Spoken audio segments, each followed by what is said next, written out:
जैसा कि आप लोग जानते हैं कि मनुष्य एक खोजी प्रवृत्ति का जीव है और मनुष्य के अंदर नई नई जिज्ञासाएं जागती रहती हैं।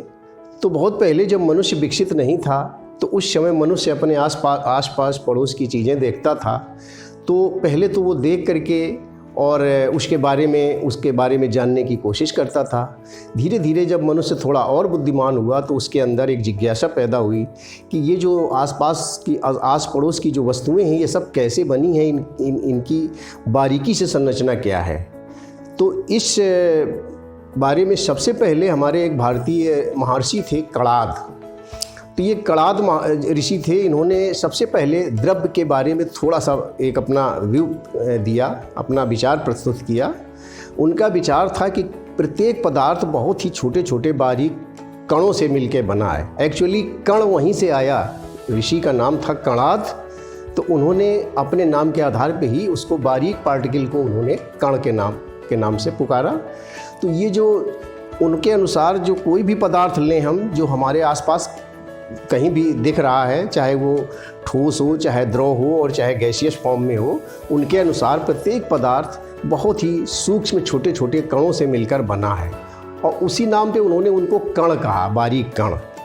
बाद में और भी कई एक लोगों ने इस पे अपने विचार इसी प्रकार से दिए और सबका मत लगभग ऐसे ही था। लेकिन कुछ समय बाद एक वैज्ञानिक हुए जॉन डाल्टन। तो जॉन डाल्टन ने कहने के साथ साथ अपनी थ्योरी को उन्होंने अपनी नोटबुक पे नोट भी किया और नोट करके उन्होंने अपनी परिकल्पना प्रस्तुत की। तो उन्होंने बताया कि प्रत्येक पदार्थ बहुत ही बारीक सूक्ष्म कणों से मिलकर बना है। अगर किसी पदार्थ को हम तोड़ना शुरू करें, तोड़ते जाएं और उसको बारीक कणों में विभाजित करते जाएं, तो एक स्थिति ऐसी आएगी कि उस बारीक से बारीक कण को फिर आगे विभाजित नहीं किया जा सकेगा। तो डाल्टन महोदय ने उस छोटे से छोटे पार्टिकल का नाम दिया परमाणु, यानी एटम। तो परमाणु किसी भी पदार्थ की वो सूक्ष्मतम इकाई है, यानी प्रत्येक पदार्थ, हमारा कोई भी पदार्थ हो, वो छोटे छोटे बारीक पार्टिकल से मिलकर बना हुआ है और इन छोटे बारीक पार्टिकल्स को हम कहते हैं परमाणु।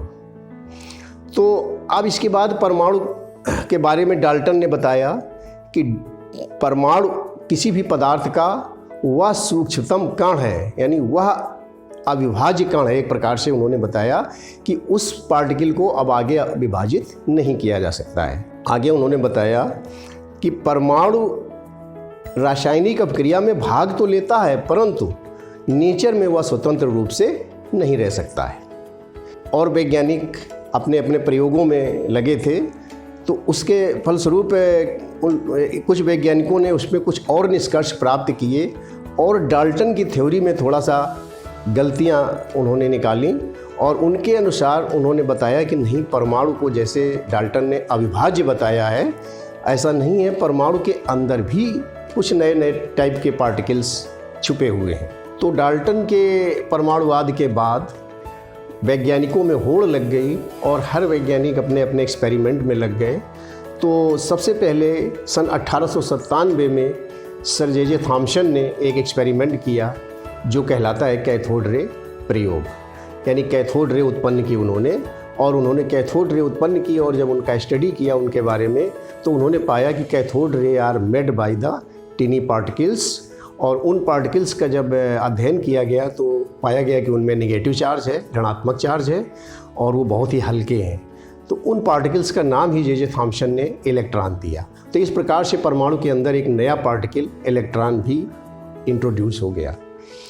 इसके बाद साथियों कुछ दिन बाद रदरफोर्ड ने एक एक्सपेरिमेंट किया जिसे हम एनोड रे एक्सपेरिमेंट कह सकते हैं। उन्होंने डिस्चार्ज नलिका में हाइड्रोजन गैस ली और हाइड्रोजन गैस को जब हाई वोल्टेज दिया उन्होंने एनोड और कैथोड के बीच, तो उन्होंने पाया कि हाइड्रोजन के जो एटम हैं वो डिस्चार्ज होकर के यानी आयोनाइज्ड हो जाते हैं और जब वो आयोनाइज्ड हो जाते हैं तो पॉजिटिव होकर के वो एनोड की तरफ को दौड़ते हैं और एनोड से अगर हम छिद्र कर दें तो एनोड को पार करके जब आगे जाते हैं बीम के रूप में, तो उनका जब अध्ययन किया गया तो पाया गया कि वो भी बहुत ही टिनी पार्टिकल से मिल के बनी है रेज, एनोड रेज। और उन रेज का जब अध्ययन किया गया तो उनके जो पार्टिकल्स थे पॉजिटिव चार्ज वाले, तो उनका नाम दिया गया प्रोटॉन। ये रदरफोर्ड ने ही उनका नाम प्रोटॉन रखा। हालांकि ये पहले भी एक एक्सपेरिमेंट गोल्डस्टाइन ने किया था, लेकिन गोल्डस्टाइन ने प्रोटॉन का नाम नहीं दे सके थे, ये नाम बाद में रदरफोर्ड ने दिया। फिर इसके बाद कुछ दिन बाद और एक नए साइंटिस्ट थे, जेम्स चैडविक।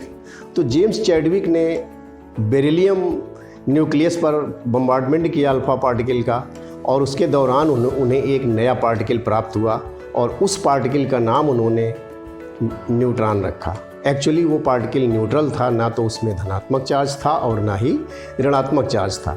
इस कारण उस पार्टिकल का नाम उन्होंने न्यूट्रॉन रखा। तो इस प्रकार से अब ये पूरी तरह से स्पष्ट हो गया कि परमाणु के अंदर 3 प्रकार के मूल कण पाए जाते हैं, इलेक्ट्रॉन, प्रोटॉन और न्यूट्रॉन। और इलेक्ट्रॉन में नेगेटिव चार्ज है और ठीक उतना ही प्रोटॉन में पॉजिटिव चार्ज होता है। तो इस प्रकार से अगर हम देखें तो एटम हमारा पूरी तरह से एक प्रकार से न्यूट्रल होता है, क्योंकि जितने प्रोटॉन होते हैं उतने ही उसमें इलेक्ट्रॉन होते हैं और दोनों में अपोजिट और इक्वल चार्ज होता है। इस प्रकार से ओवरऑल एटम हमारा न्यूट्रल माना जाता है।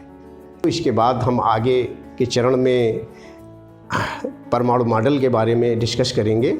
और इस वीडियो को देखने के बाद यदि आपको अच्छा लगे तो इसे लाइक करें, शेयर करें और चैनल को ज़रूर सब्सक्राइब कर लें, ताकि हमारी अगली वीडियो भी आप तक पहुंचती रहे।